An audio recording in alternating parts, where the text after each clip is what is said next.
hate in the United States. And science bears this out. For example, scans find very different patterns of activity in brain areas involved in perception and emotion, depending on whether the subject is interacting with an in-group member or a perceived outsider. Given these tendencies, how can we, both Muslims and non-Muslims, develop a stronger sense of shared belonging and empathy for one another? And why is interfaith collaboration, something that you have been focused on, an effective means to this end? And how did you personally come to that realization? A lot of questions. I have a lot of questions.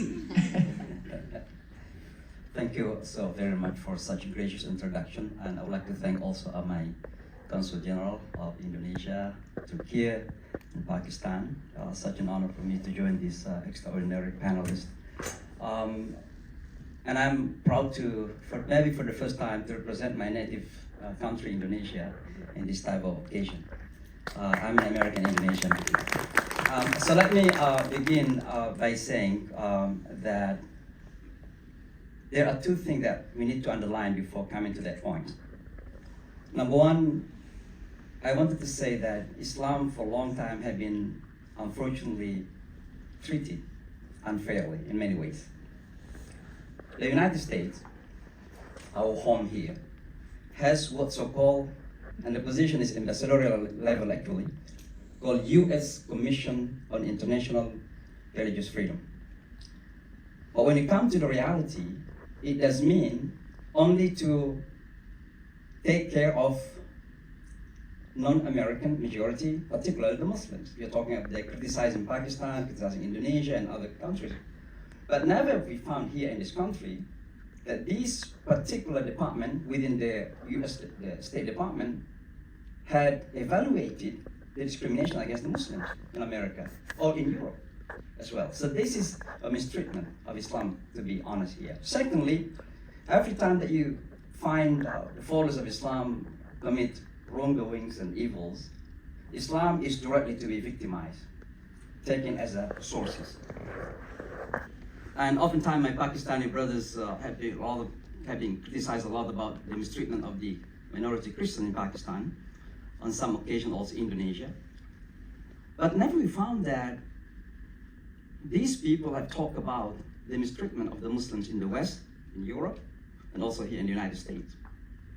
The killing of a boy in Chicago recently, the shooting of 3 students in the United States. Nobody talked about that.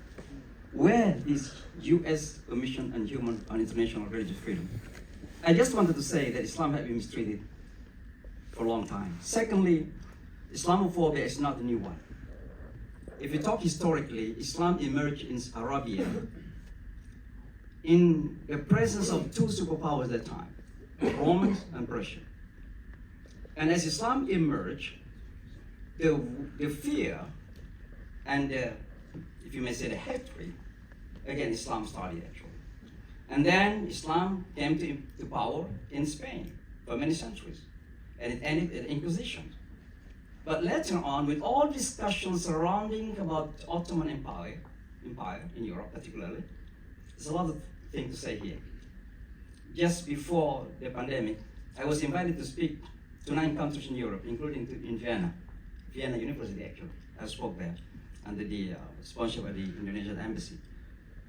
And when I wanted to order a coffee in one of these 9, I don't want to mention the country, coffee, Turkish coffee, because I love Turkish coffee. And I said, Imam, don't say Turkish coffee here. I said, why? This is scary. So what's the name of it? Special coffee. Special coffee. So this is the effect of Ottomans in Europe. So I just wanted to say here, to underline that Islamophobia is not a 21st century, phenomenon. It is not because of the 9/11. It is not because of the presidency of Donald Trump here in the United States. It's nothing to do with that. It's been an historic. It's the first one. Now coming to your point, of course, one of the most important ways to tackle Islamophobia is through what I call building partnership and alliance. But again, there are many other ways. as you have to know that Islamophobia is caused by many, many factors. And I actually mentioned 6 at least. Number 1 is ignorance. I don't know if you still remember the burning pastor, the burning Quran pastor from Florida. When he was asked, have you ever read the Quran? He said no. But he was so sure that the Quran was the source of this so-called Sharia, which according to him is evil, that he never read the Holy Quran. I was invited by North Florida to speak about Islam, and there was 6 people behind raising a banner saying Sharia with blood. And after the event, I came to them, have you ever studied about Sharia, Islam? They said no.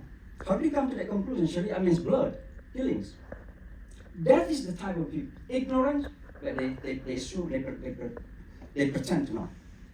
The second one is because of the misinformation of the history of Islam. And I mentioned about the Ottoman Empire with Turkish coffee and special coffee. I don't have to repeat this once again. But again, don't forget, for political games. Do you still remember Donald Trump when he came in front of the church, bringing the Bible upside down? He used actually religious sentiments. Oftentimes, Islamic countries criticize using Islam for their political purposes. Here in America, they use also religion for their own political gains. They use it for political gains. You know, I still remember Newt Gingrich, U.S. Congress speaker at the time. He was very harshly attacked so-called Sharia. But you know what? He was the first speaker who got the Muslims to pray in the Congress, Jummah. He was the one. And praying Jummah is a part of all Sharia. You cannot practice Islam without practicing Jummah. You pray 5 times, that's Sharia. You do fasting in Ramadan, that's Sharia. Sharia is not only cutting hand or stoning the adulterers, no. Sharia is religious laws. He was the one who gave the Muslims to pray in the Capitol Hill buildings. But then he hated Sharia. Why? For his political gains. But don't forget, another one is monetary gains. Islamophobia in Europe, in Western society, had become a huge business. Between 2016 and 2018, the CARE, Council on American Islamic Relations, found that there was $1.5 billion spent here in this country alone just to create fears in the minds of the people about Islam. $1.5 billion. And organizations such as Peace, Middle East Peace, individuals such as Daniel Pipe and others, they got a lot of money from this business, Islamophobia business. So Islamophobia also is because this has become a source of income for some, including some media, of course. And the next one is, of course, misrepresentation of the media. You know, I was invited the other day by CNN, and they interviewed me at the 96th Street Masjid more than 30 minutes. And they quoted only my words less than 1 minute. And those who said about Islam as radical and something, they quoted them like 20 minutes. That's the representation of Islam in the media. But the last one I'd like to mention, and this is bitter, this is painful. It is about Muslims factor. Our situation in the Muslim majority land has become a source of Islamophobia as well. The lacking of democracy, the lacking of freedom, the lacking of human rights, the lacking of respecting the women sometimes, is the source of fear in the minds of some. How many American friends ask me, say, Imam, if I become a Muslim, which type of Muslim I will be? I will be like that or that. Why? Because we Muslims fail to represent the beautiful face of Islam. So coming back again, Islam had been mistreated, unfortunately. But let me come briefly 2 minutes to answer that question. Yes, there's no doubt that one of the most important ways to combat Islamophobia is through partnership. And I experienced it in the United States. I came to this country relatively quite a long time ago in 1996. So I experienced firsthand of 9/11. And I was fortunate enough to represent the Muslim community in many occasions, including when President Bush came down to Ground Zero for the first time. I was invited to accompany him.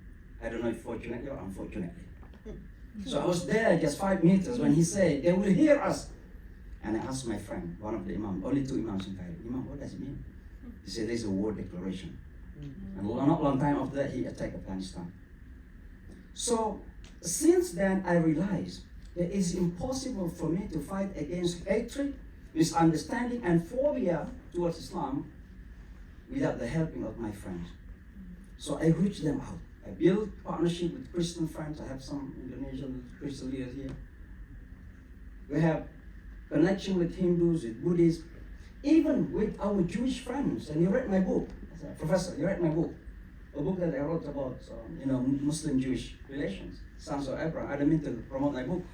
The Sons of Abraham, Issues that Unite and Divide Jews and Muslims, forward by President Bill Clinton. I reached them out, particularly with the Jewish community. And I said to them, listen, my friends, I know that you are facing tremendous so-called anti-Semitism. They say, yes, we are facing tremendous Islamophobia. Don't you think that Islamophobia is your fight and anti-Semitism is my fight? We can actually defend one another. And it's become a motto since 2002, a motto that we are fighting for one another. And that's actually the way leads into the writing of that book. So, in conclusion, I would like to say that we Muslims understand the reality that we have a limited in everything.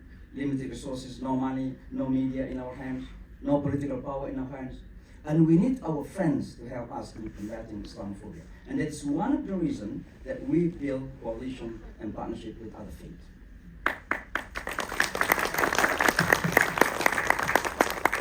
Thank you for such a deeply insightful response. Mr. Rumi, we have observed the isolation of many youths during the COVID-19 pandemic, which had been mentioned, which was followed by more recently polarization in education, including my own institution at Columbia University, triggered by the atrocities in Palestine and Israel.